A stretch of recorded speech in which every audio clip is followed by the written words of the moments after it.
સ્વાગત છે।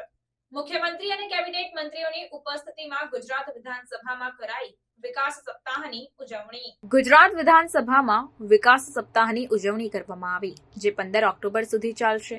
આ સપ્તાહ દરમિયાન રાજ્યભરમાં વિવિધ કાર્યક્રમો યોજાશે। મુખ્યમંત્રી ભૂપેન્દ્ર પટેલ અને કેબિનેટ મંત્રીઓએ આ કાર્યક્રમમાં હાજરી આપી હતી।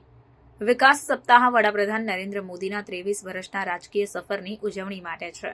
મુખ્યમંત્રી ભૂપેન્દ્ર પટેલે જણાવ્યું કે વિકાસ સપ્તાહ દ્વારા અમે ગુજરાતના વિકાસના યાત્રાને ઉજવવા માટે એક અનોખી પહેલ કરી છે। આ સપ્તાહ દરમિયાન રાજ્યના વિવિધ વિસ્તારોમાં વિકાસના પ્રોજેક્ટ્સનું ઉદ્ઘાટન અને શિલાન્યાસ કરવામાં આવશે।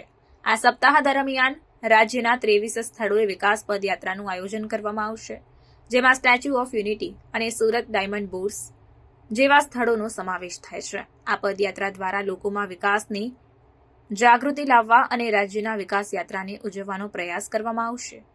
વિકાસ સપ્તાહના ભાગરૂપે રાજ્યના પ્રખ્યાત જાહેર સ્થળોએ દિવાલ ચિત્રો દ્વારા 23 વર્ષના વિકાસ યાત્રાની ઝલક રજૂ કરવામાં આવશે। આ ઉપરાંત શાળાઓ અને કોલેજોમાં નિબંધ સ્પર્ધાઓનું આયોજન કરવામાં આવશે, જેમાં વિદ્યાર્થીઓ અને યુવાનોને વિકાસ વિશે તેમના વિચારો વ્યક્ત કરવા માટે પ્રોત્સાહિત કરવામાં આવશે।